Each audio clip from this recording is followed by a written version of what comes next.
Okay.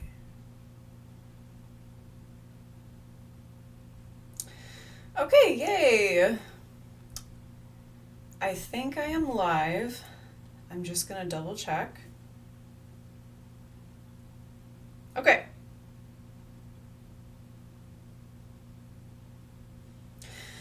Great.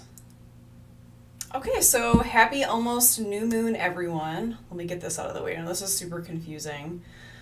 Okay, so how is everybody doing? Oh my gosh, I think I, at least personally, am feeling the doom and gloom, as we should call it, I guess. Oh my gosh, it's very intense out there. And the reason being is Pluto is stationary right now, which means Pluto, which is the planet of death, transformation, rebirth, it's completely still in the sky. So if we were looking at it with a telescope, it's not moving at all. And when that happens, it basically gains power and intensifies. So literally everybody, like, it just feels like we're in this like global funeral right now. Like, it's very dark. A lot of people are seeing, like, it seems like they're very depressed and maybe a little bit angry as well.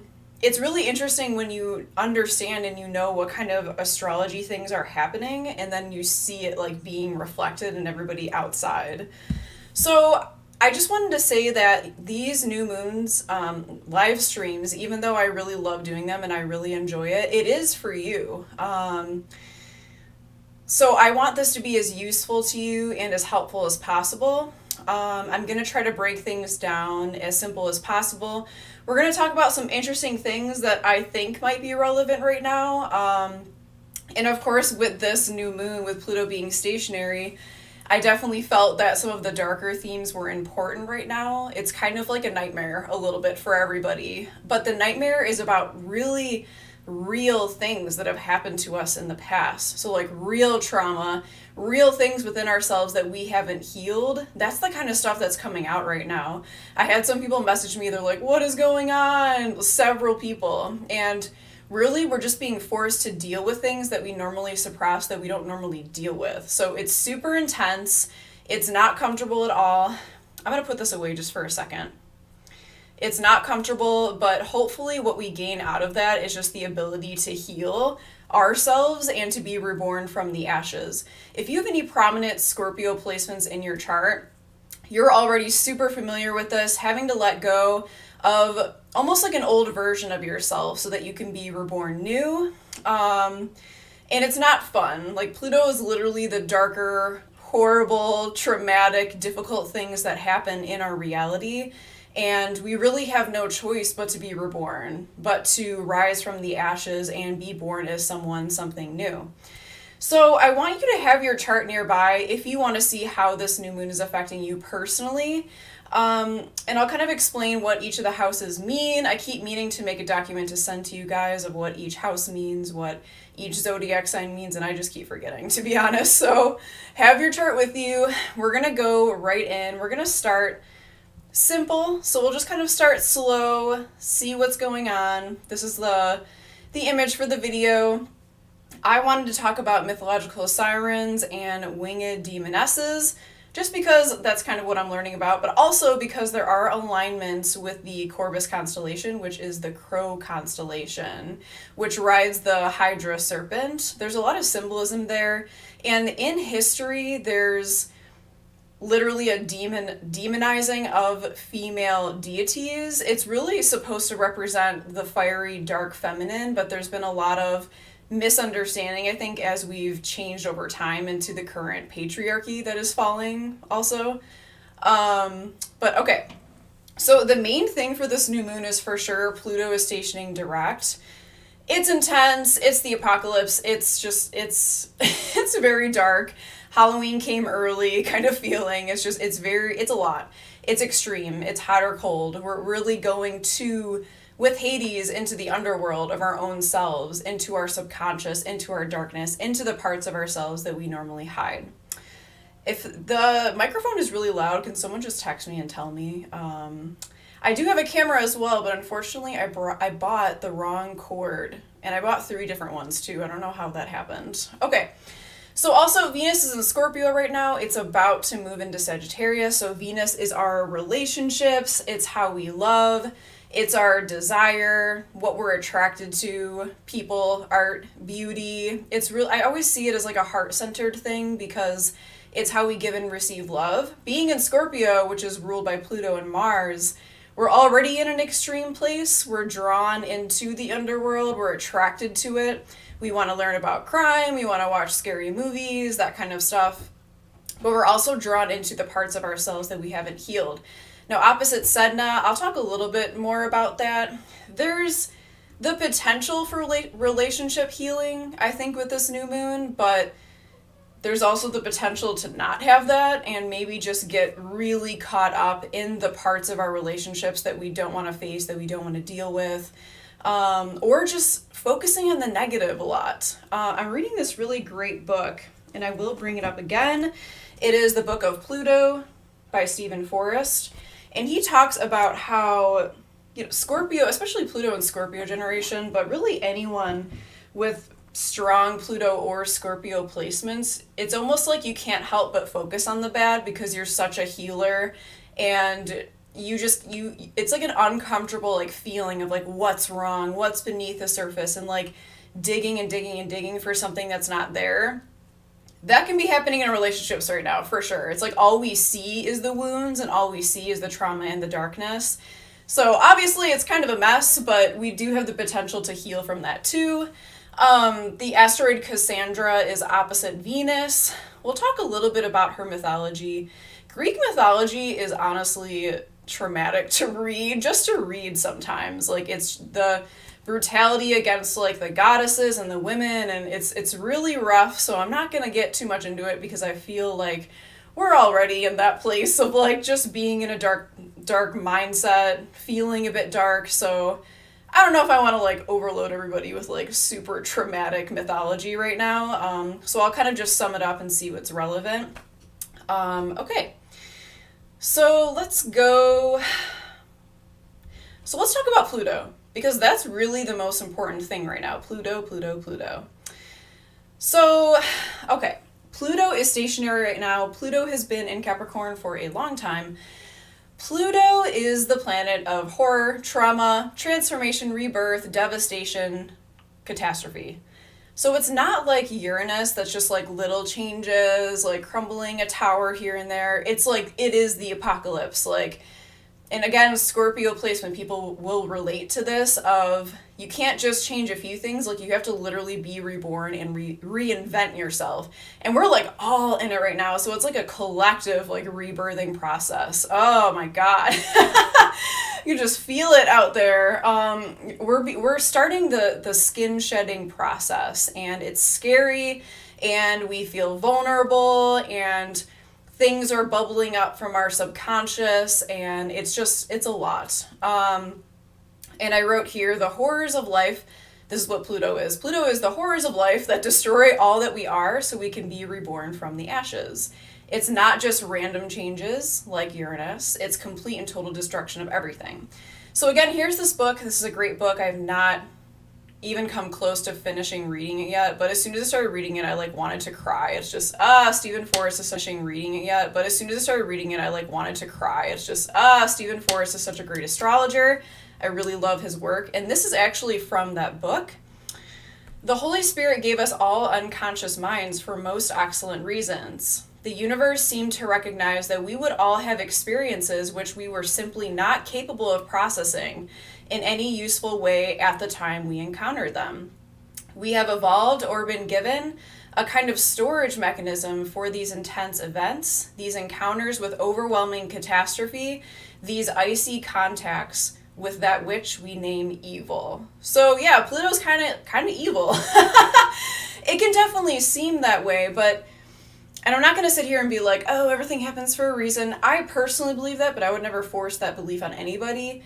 I personally believe that, but sometimes like those horrible things, the evil, those kinds of things that happen in the universe, like they force us to rebirth ourselves because like we have no choice, and that becomes our healing, and that becomes like our deep spiritual alchemical transformation is like those Plutonian things. we'll come back to this. This is the Corvus constellation I was telling you about. This star in particular is what this new moon is aligned with at 13 degrees of Libra. And if you are like intuitive at all, like just look at this star and like tell me what you feel. Because to me, it like has like a really strong corvid dark goddess kind of energy. Maybe I'm biased, but that's just what it feels like to me. Like that's like a powerful star. Okay, we'll come back to that. But let's go to the chart now. And again, have your chart handy if you want to, just so you can get an idea of how this is affecting you. Let me make sure everything is okay here.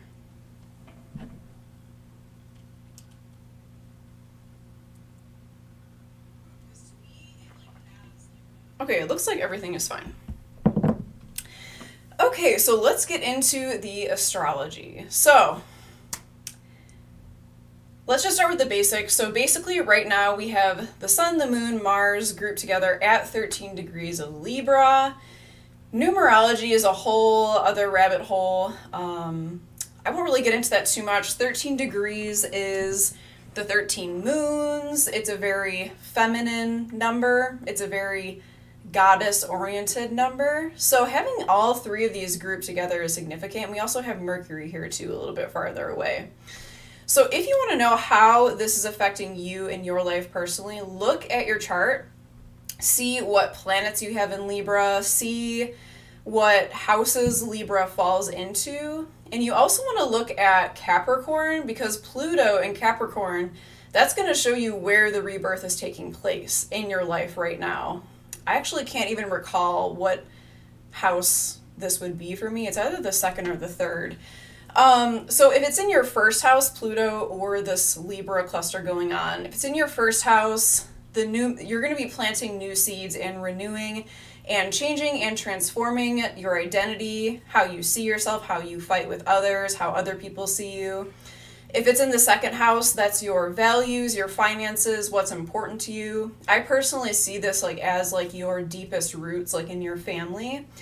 The third house is the way that you think, your mind, the way that you communicate, your early schooling experiences.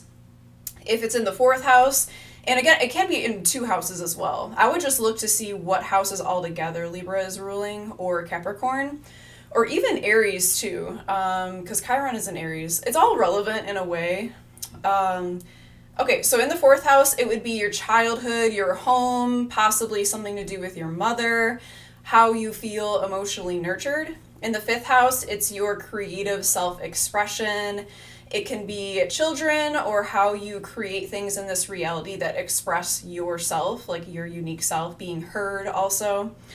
The sixth house is health, daily work, day-to-day routines. It's also your sacred calling and your service work to others. The seventh house is the house of relationships. It's a Venus-ruled house.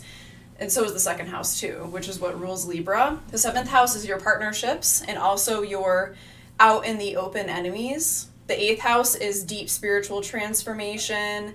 The eighth house is like the Plutonian, it is the Plutonian house. So it's intense, it's dark. It's also binding contracts. So it can be marriage. It can also be like inheritance. The ninth house is your connection to the outer world. So it's very expansive. It's Jupiterian. So this can be your connection to other countries, other cultures, the outside world, your want, need, desire to explore, to adventure, to reach outside of what you're used to. The 10th house is your career, your public status, your public image, basically working your way to the top for like world dominance maybe. It's also basically just what you do for a career and how people overall out in society see you. The 11th house would be society. While the 10th house is society in kind of like a Capricorn way or a Saturn way, so it's more so like the structures and like economics, working your way to the top. The 11th house is Aquarius, so this is society. Well, some people say it's not like the signs, but to me it makes sense to say that they're kind of like the signs. So the 11th house is society, groups of people, friend groups, humanity as a whole. And then the 12th house is the subconscious, it's spirituality, karma, letting go, hidden enemies. So the 7th house is open, out in the open enemies, and then the 12th house is hidden enemies. And sometimes, especially with the 12th house, we are our own worst enemy. Okay. So see where Capricorn is, especially 24 degrees Capricorn, and then see where Libra is as well at these degrees, or just any degrees of Libra, really. You can also look at Chiron to see what's going on there. So look for where Aries is in your chart. Okay, so, oh, and also Cancer too, because any degrees, especially around 13 degrees in Cancer, that's going to form a square aspect to this new moon. So it's important to see because that might bring up something as well. Same with Aries. Anything around 13 degrees of Aries, maybe like give or take like 4 or 5 degrees from 13 in any direction. And then same with Capricorn, but then also looking at where Pluto is in your chart right now. And you'll really see like that transformation taking place there. Okay.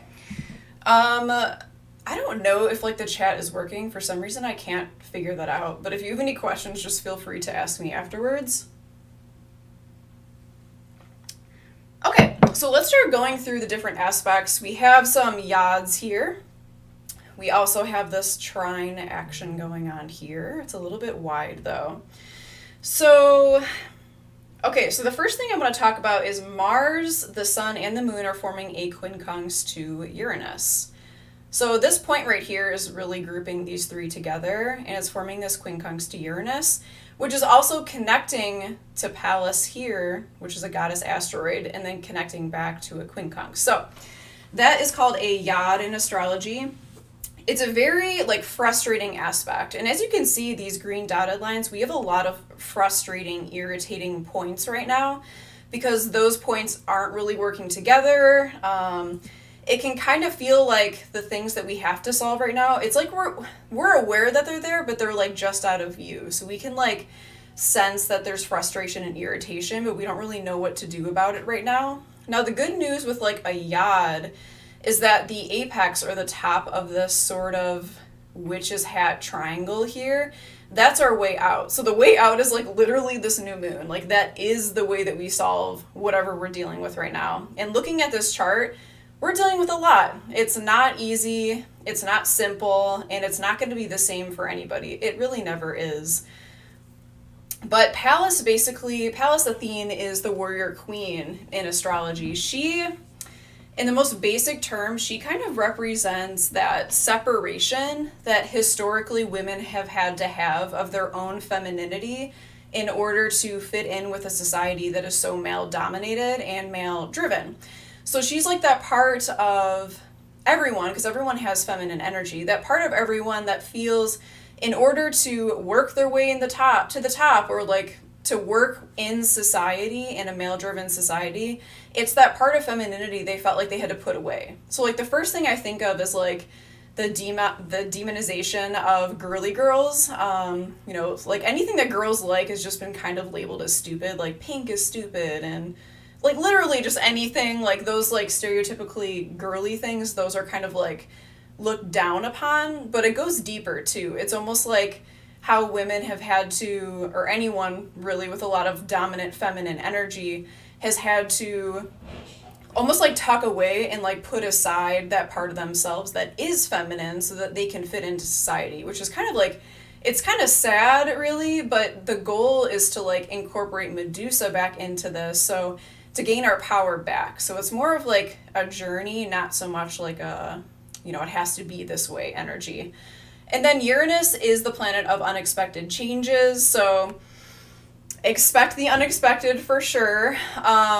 Just notice what's changing in your life. What kind of unexpected, shocking realizations are you starting to have? And then really pay attention to that energy tomorrow. As we are healing with this Plutonian stuff going on, the things that you're healing and the things that are important for you to know and to realize right now, they might just come like out of nowhere, like sudden shock waves, sudden realizations. But at the same time with Uranus, it can be very uncomfortable for sure. It could be like one thing after another. It can happen seemingly at random.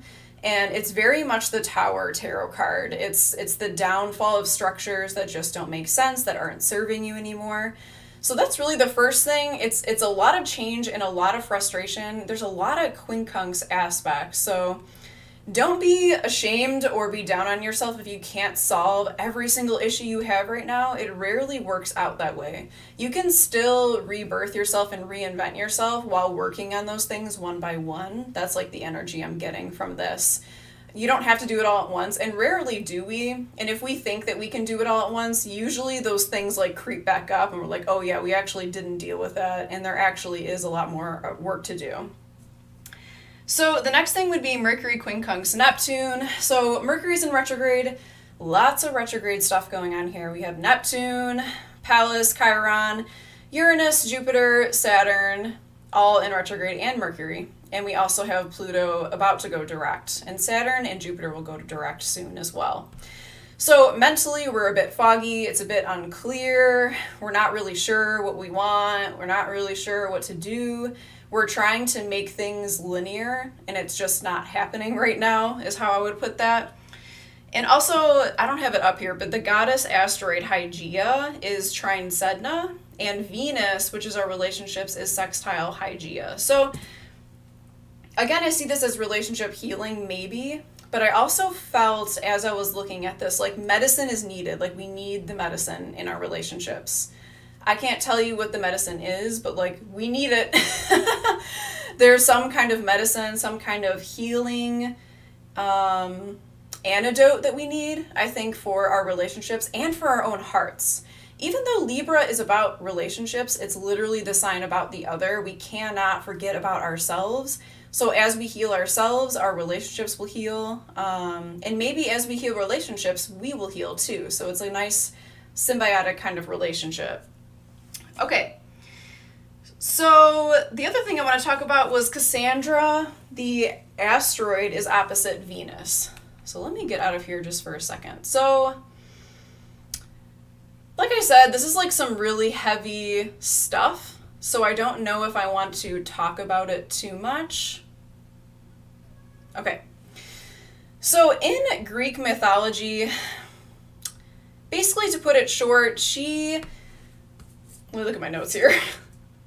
I looked up a lot of different mythological goddesses and deities this week, so I'm getting them confused. Okay, so Apollo, so every time I read mythology about Apollo, like he's just such an a-hole. Like everything he does is like so terrible. It seems like maybe not everything, but lately everything I've been reading about Apollo is like not good. So Apollo basically offered Cassandra the gift of seeing the future in exchange for what I'm guessing were some kind of advances towards her. And when she said no, in a rage, he cursed her to utter prophecies and to have all of her prophecies ring as true, but no one will believe her. So it was really interesting to read her story because she was aware of like the really, really big things going on that everyone needed to know about, but nobody took her seriously. So automatically, I just see this as like women not being believed. It can be like victim blaming, or even like in society when a woman says no, they're like, oh, she's terrible, and then like making her look bad. That's the kind of energy I was getting from her. So she had this amazing gift to see the future, but no one believed her. Like she even knew when the Greeks were hiding in the Trojan horse, and she was like, literally to everybody, she's like, they're in there right now and they're gonna destroy everything, and no one believed her. And she even like went after the horse like with a torch and an axe just to like destroy them herself, and everybody stopped her. And then, I mean, you know the rest. So I thought that was interesting. Venus is like very stressed right now, I think. Again, there's healing potential, but we're just feeling there's something with like our heart chakras, there's something with love and desire and our ability to give and receive love that's like very stressed, I think, right now. I mean, it literally feels like a snake like shedding its skin. Like there's something really deep and dark that we have to deal with, I think. Okay, so that's enough about that. We're going to get into some of the other cool stuff. So let's talk about the Corvus constellation. Where am I here? Okay. Okay, so I'm going to take a drink of water here. I'm talking really fast. Okay. So again, let me know if you have any questions about that. And, okay, so the Corvus constellation. So something I noticed here was that the Mars, the Sun, and the Moon are all aligned with a particular star, Algorab. I don't know if I'm saying that right, which is in the Corvus constellation, which is the constellation of the Crow. And the crow is riding on the back of a serpent, and the serpent's name is Hydra. So this is really interesting. It's the energy of Mars and Saturn, and where I'm getting my information for this, I really like this website. Where is it? I guess I X'd out of it. Oh no, it's right here. Okay. So the Corvus constellation, I'm on astrologyking.com. He has a lot of very great articles about pretty much every single star you can think of, which I really appreciate. This is the star we're talking about here at 13 degrees, 26 minutes of Libra. So he's saying that Corvus is the energy of Mars and Saturn. Ooh, okay. Mars is the warrior. Mars is the fighter. It wants to push forward. It wants to take action. It wants to fight with others. It's very aggressive. Saturn is like the stop sign. It's more than the stop sign because you can still blow through a stop sign. Mars is like the brick, impenetrable wall. So usually these two together in a chart, sometimes it's like hitting a brick wall, like taking things too far and then just getting like a hard stop. That's the energy of these two together. So the energy of this star in particular can't see, okay, these descriptions, they're like very extreme all the time. It doesn't have to be that way. This is just what is written in history, historically, for astrology and astronomy. So Corvus constellation is like malicious. It says thieving, merciless, fiendish, repulsive, liar, accidents, and violent death. Wow, okay. What a great constellation that is. It doesn't have to be that way. I definitely feel the death kind of connection because what is a Corvus? A crow. It's a corvid. It's a bird that literally feasts on the dead flesh of people, humans, whatever. And we're going to talk about that too. So it's kind of an intense alignment, which I think is just amplifying this whole like darkness that we have right now. It does feel a little bit violent maybe, but that's like a Pluto thing too. So let's go back here. And you can also look in your own chart and see what you have at 13 degrees of Libra, because you might have this alignment too. Okay, so I want to talk about, I'm really excited about this, about in mythology, in history, basically the female demon goddesses of the air that take form of birds, because there's a lot. It's seen in at least the big cultures that we're aware of over and over and over again. And this is like literally just like dipping our pinky into this topic because it's a huge topic, but it is interesting that this happens over and over and over again, and that whenever a female is exhibiting anything that's not Eve-like, submissive, gentle, motherly, it's just like, oh, she's a demon. So let's just kind of get into this. It's really interesting. We're going to talk about sirens and Inanna and Ishtar and the Morrigan and the Mia. Okay, so this is from a very old Irish poem. And this poem is debatably about different types of dark demons, especially female demons. It does mention the Morrigan somewhere in there. So this is what the poem says. And basically the poem is about this man where he was meeting up with this woman and he ended up getting killed somehow, and his severed head is like speaking this poem to her. Yeah, Irish lore is really interesting. So he says, "My imminent departure and the torture of my soul by a dark one." So a lot of people think that a dark one is a certain type of battle spirit or like a demon spirit. "The dark blackbird's laughter to the believers, my speech and face are spectral." Another word used to describe different demonic female entities. "Woman, do not speak to me." And this is where I'm getting it from too. This is like a academic paper I was reading that was really interesting. It is by Jacqueline. I have no idea how to say the last name, but this is her last name. And the paper is called "The Terror of the Night and the Morrigan, Shifting Faces of the Supernatural." And she does a really good job at looking at different battle spirits and connecting them together. And she also brings up a bit of Jewish myth, which is Lilith and things like that. So that's where I'm getting the poem from. I actually had not read that poem prior to looking at her paper. So the Morrigan, Lilith, and Lamia. I'm going to say Lamia because that feels right to me. So in a 9th century manuscript containing the Vulgate, which is the Latin translation of the Bible, it uses the word Lamia to translate the Hebrew word Lilith. A gloss explains this as a monster in female form that is a Morrigan. So automatically, this is like linking all of them together. Lamia is a Greek deity who is very terrifying. We'll talk about her. The Morrigan is a Irish Celtic goddess of sovereignty and war. And in Jewish myth, Lilith is like the primordial dark goddess, dark feminine, fiery goddess. So she's, I don't know if you can call her a goddess. She is like a goddess to me, but she's basically the dark part of femininity. So she's the Kali. She is the part of femininity that devours the seductive, instinctual side of femininity. So she was the original counterpart to Adam in the Jewish myth. So let's talk about Lamia first. So she is Greek. She was a female. That was a different way of spelling demon. Daemon, who devoured children. It seems like every dark goddess, dark feminine deity devours children. Like, just every single one. She was described as a fiend who, in the form of a beautiful woman, seduced young men in order to devour them. Obviously, this is supposed to be symbolic, and you'll kind of see that as we go through here. Here's an actual picture of the 8th century Vulgate, which is the Latin translation of the Bible. Okay, so Lilith. We're going to talk about her first, actually. I guess I didn't put these in order. So Lilith is the original counterpart to Adam in Jewish mythology. I never heard about Lilith growing up because I grew up Catholic, and there was no way they were going to talk about Lilith, I don't think. So in this book, this one, hopefully you can see it.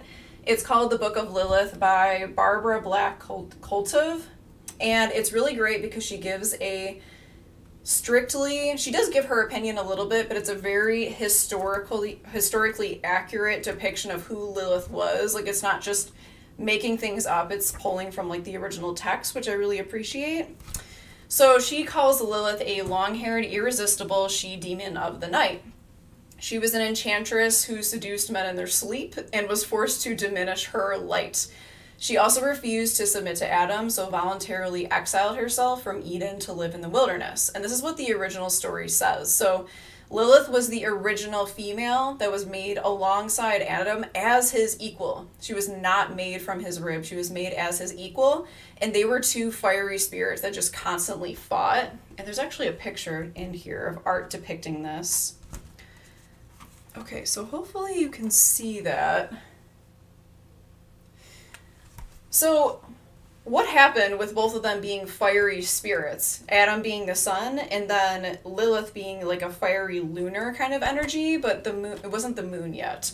They fought. They did not get along. There was no balance. They just did not get along. Adam wanted to dominate her, and she was like, heck no, you're not doing that. So in the stories, God forced Lilith to diminish her light, just like the moon, right? To maybe create some more balance. And Lilith was like completely humiliated by this. Like, she was just so betrayed. And she chose, instead of submitting to Adam, she chose to voluntarily exile herself to the wilderness to live with the beasts and the wild things of nature. So she's not a demon, and there are stories that are like, yeah, actually she had a bunch of demon children with Samael or the devil or whatever you want to call it. I don't know. So that's what it says, but Lilith basically just didn't want to be under Adam. She wanted to be her own independent thing. And all women, all feminine energy has Lilith and Eve energy. And this is all going somewhere, I swear. So Lilith is the fiery feminine, the original dark mother goddess. She is primal, sexual, and instinctual. So like all of the things that in women were just demonized since forever, basically. So there is some speculation too that the serpent in the Garden of Eden, at the tree of knowledge was actually Lilith. Because what did that serpent represent? Temptation, wisdom, destruction. That's all Lilith, dark goddess stuff. Because in feminine energy, you have the life creator, but you can also take that life. And that's like the paradox, the duality of feminine energy.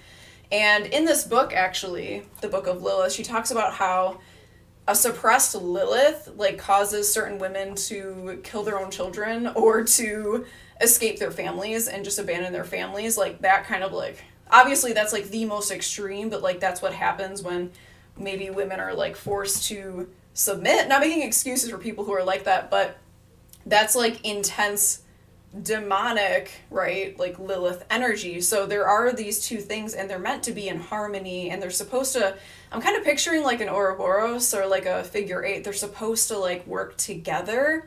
So there is some, and we'll talk about this more too with Inanna and the Halupu tree.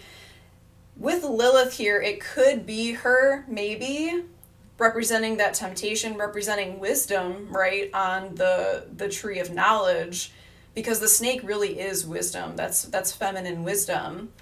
My personal opinion is that in the story, obviously, of the Garden of Eden, Eve took the apple and it created the downfall of man or whatever. I don't personally think that woman is the downfall of man, but I do think that maybe the snake represents Kundalini energy, or it can also represent our own intelligence because it's wisdom, the tree of knowledge, right? So it could represent the manipulation of the natural order of things. You know what I'm getting at? I don't even want to say it, but that's maybe what the downfall of man is, not woman. So, you know, a lot of things in the Bible, in this story in particular, it was taken from other mythologies and other cultures. So it's definitely, I think, no matter what you believe, I do think that it is tweaked to send a certain message about femininity. So, okay.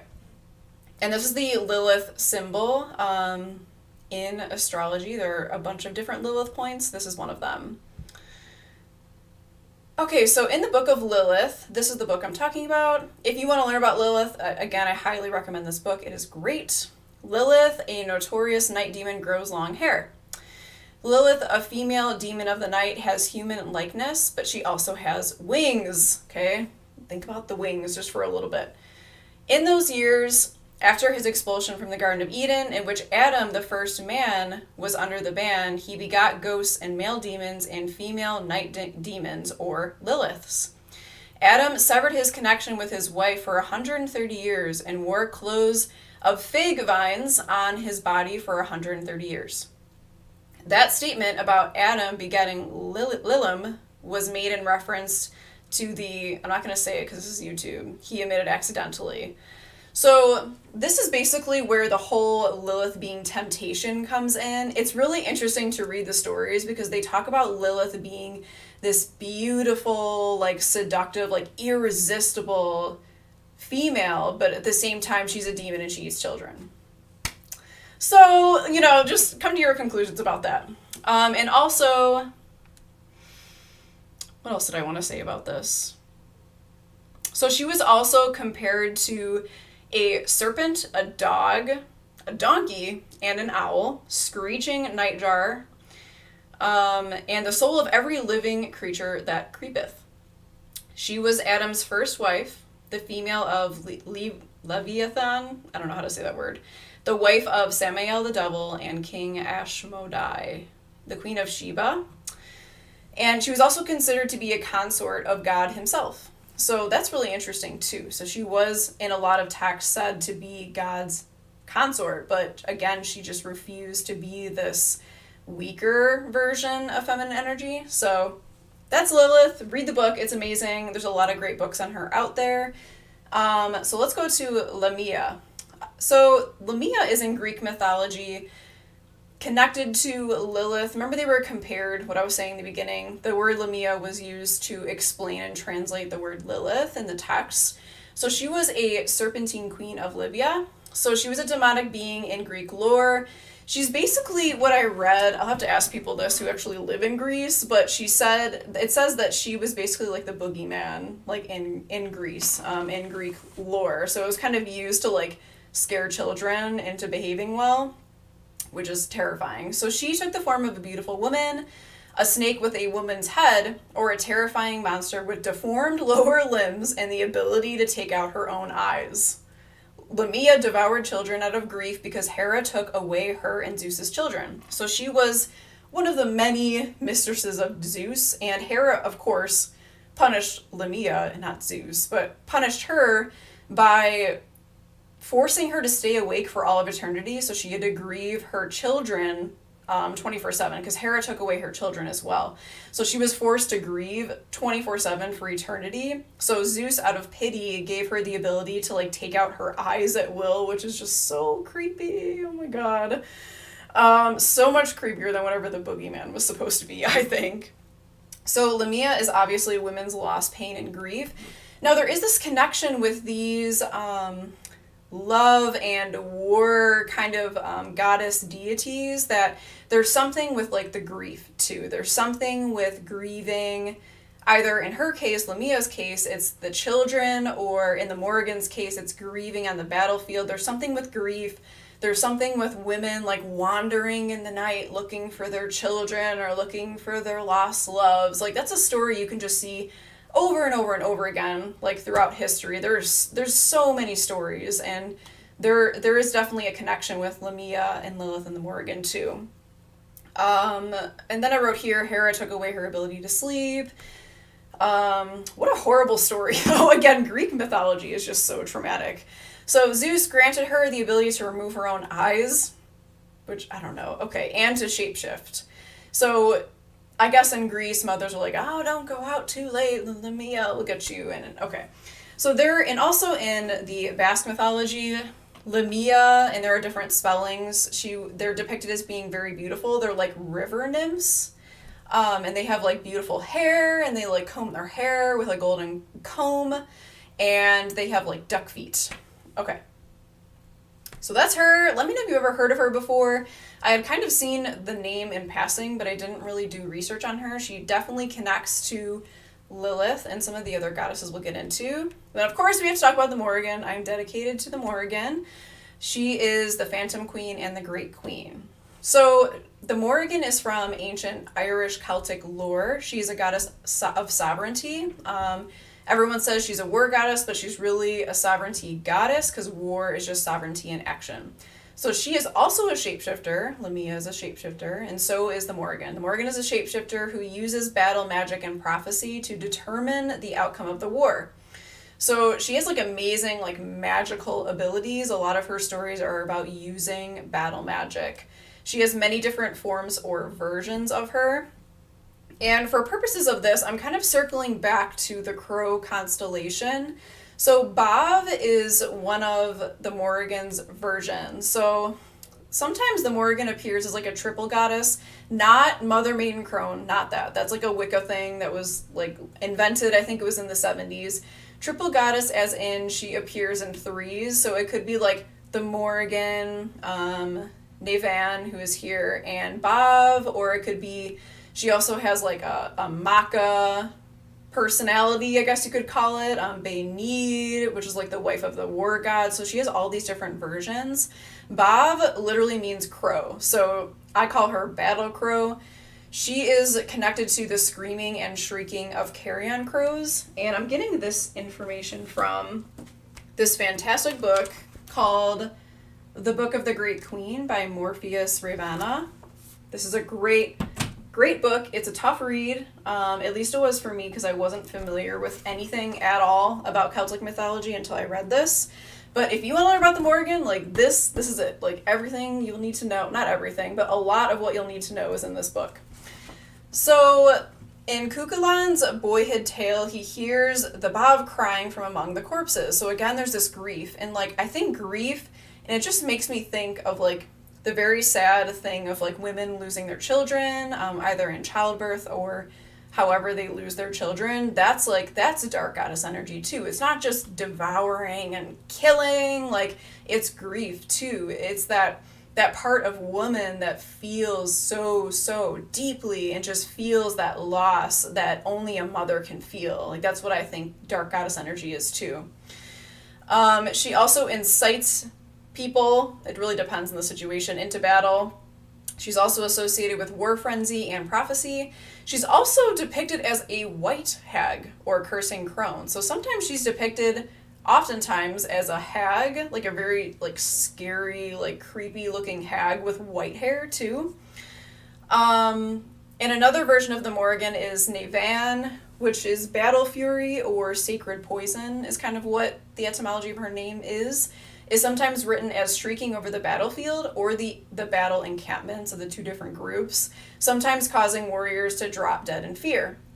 So she is connected to the crow, but she's also connected to other carrion birds as well.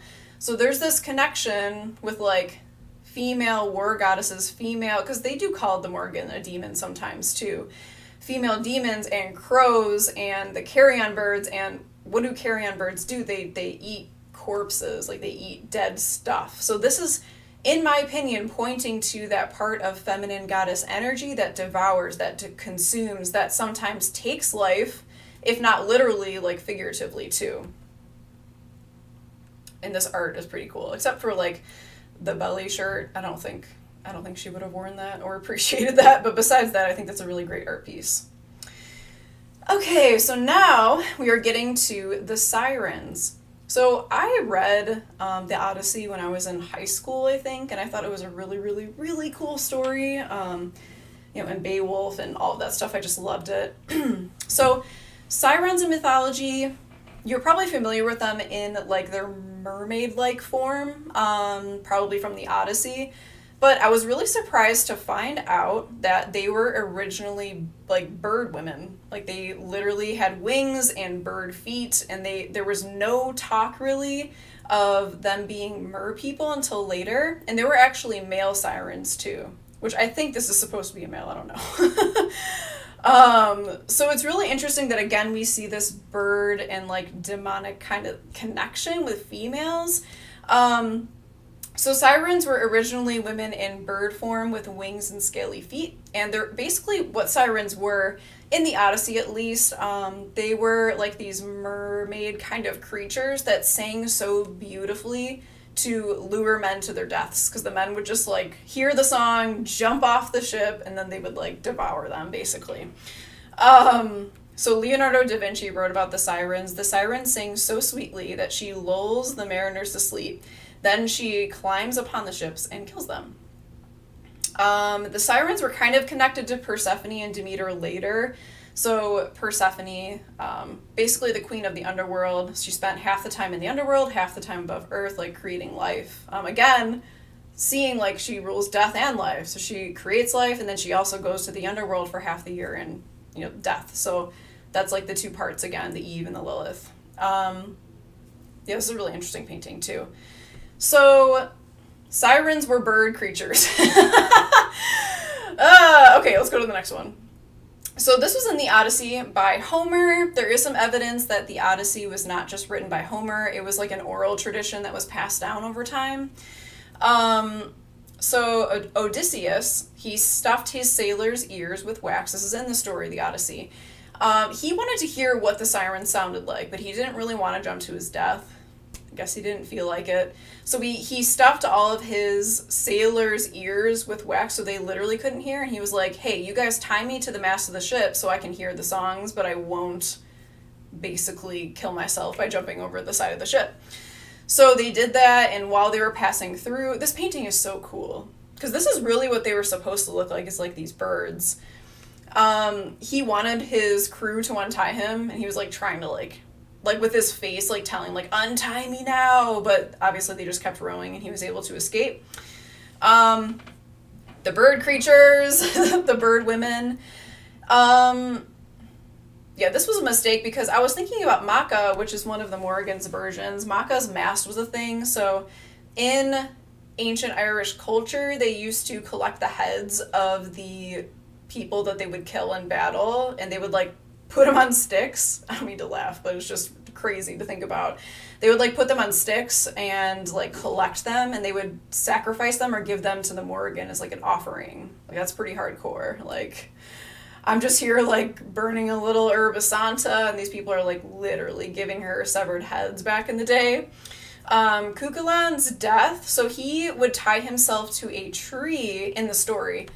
Um, Apparently back then, if you were a warrior, so I forgot to mention that Cuchulainn, he is like the most famous warrior in Irish lore. He would tie himself to a tree to like remain upright as he died. So he actually did that in the story. Yes. So I mean, it could be coincidence. Is anything coincidence? I mean, I try not to like connect dots that don't need to be connected, but I thought it was interesting because he's like so famous in Irish mythology, and he and other warriors who wanted to like die nobly or whatever, they would tie themselves upright. So that was like seen as like death, and it's interesting because he's kind of not dying, he's escaping death, but he's still also tied upright. Could be a total coincidence. I don't know. It just kind of had me thinking about that. Okay, so, and here we go. So we're almost done here with this. Inanna and the Hulupu tree. So every time I do research into a goddess, it all comes back to Inanna. This is Inanna right here. She's an ancient Sumerian goddess. She was a goddess of love and war. She can be traced in so many different directions. The one that I found was basically Inanna to Ishtar, to Astarte, to Aphrodite, to Venus. So there's this connection with love and war, life and death. Again, it all goes back to her. I haven't yet found anyone before her, but I haven't really dug that deep. I've tried. So I thought it was interesting that the statue, I found this picture of a statue of a siren, and I noticed the feet and the wings, and I was like, wow, that looks really familiar. It looks like Inanna with the same feet and the wings. Everything goes back to Inanna, it seems like, and Ishtar. So they were goddesses of war, and goddesses of love.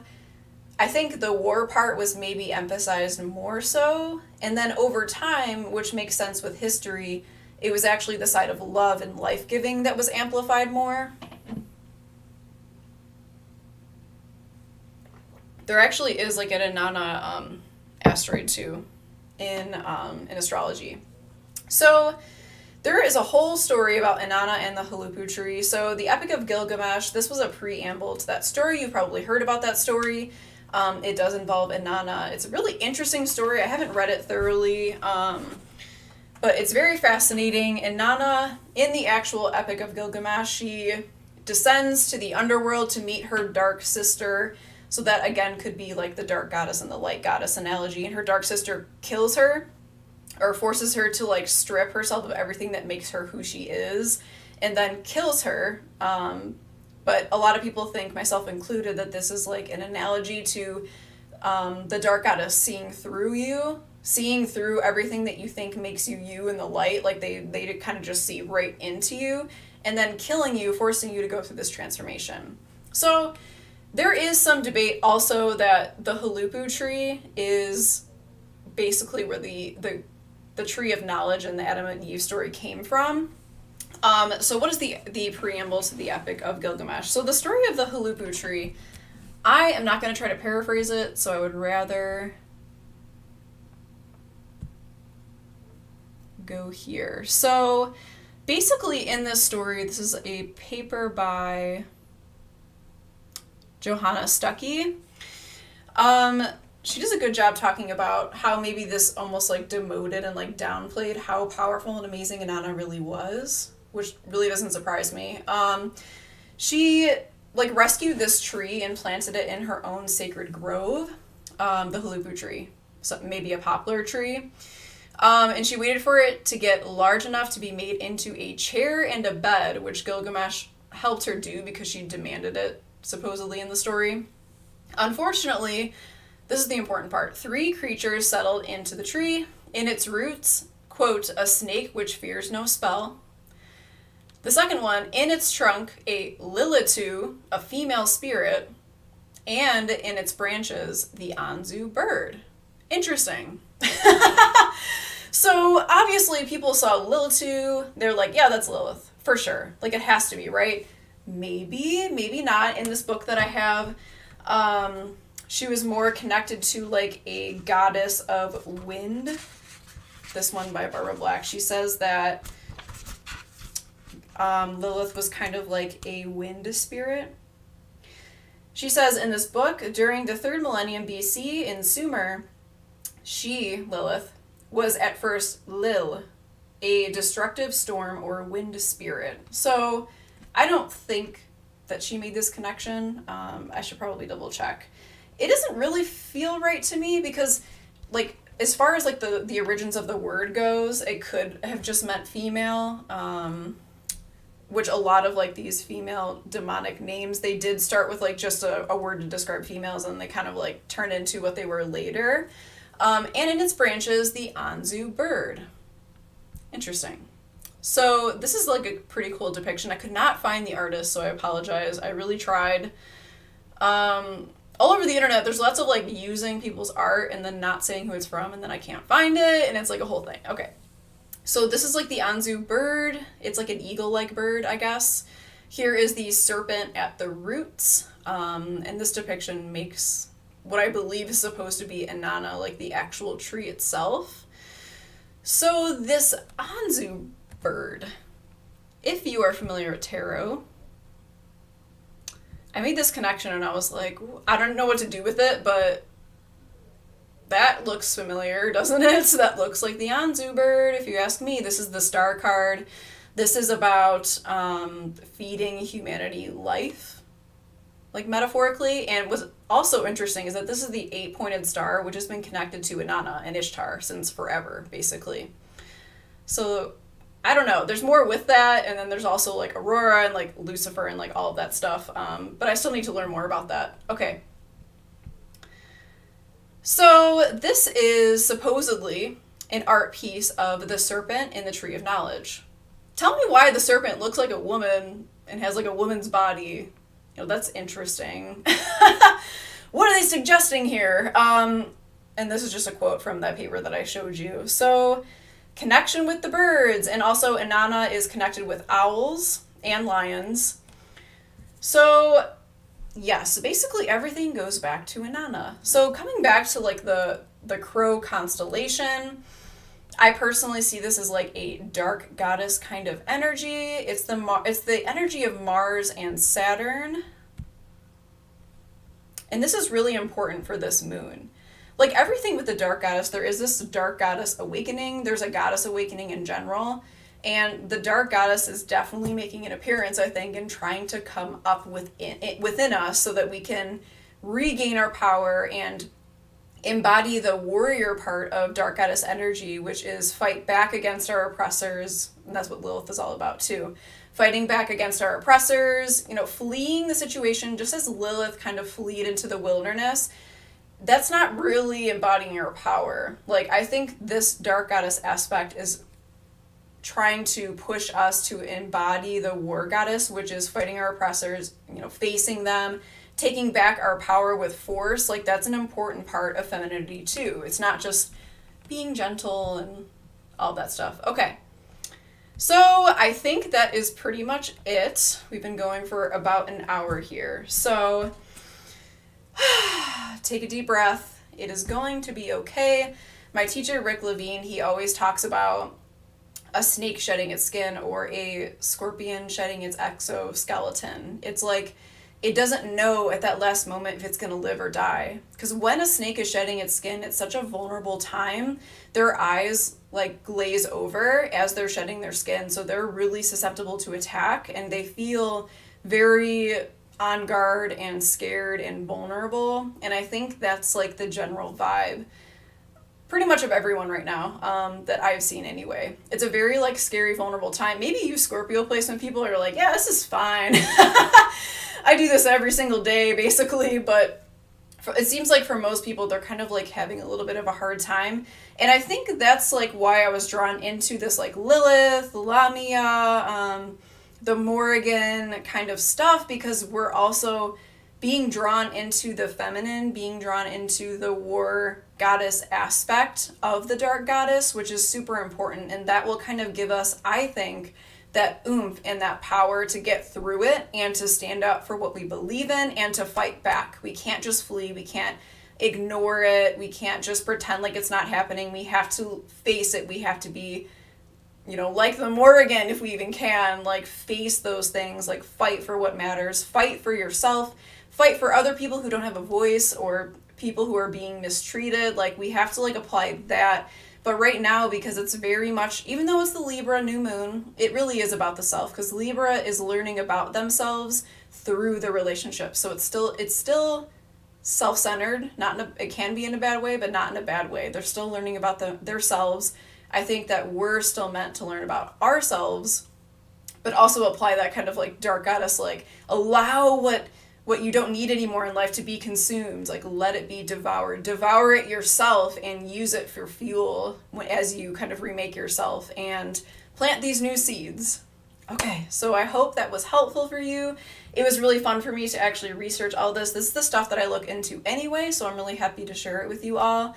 Let me know what you think, and I hope you have a wonderful new moon tomorrow. The actual new moon is at 6:05 a.m. October 6th, and that's in Central Time.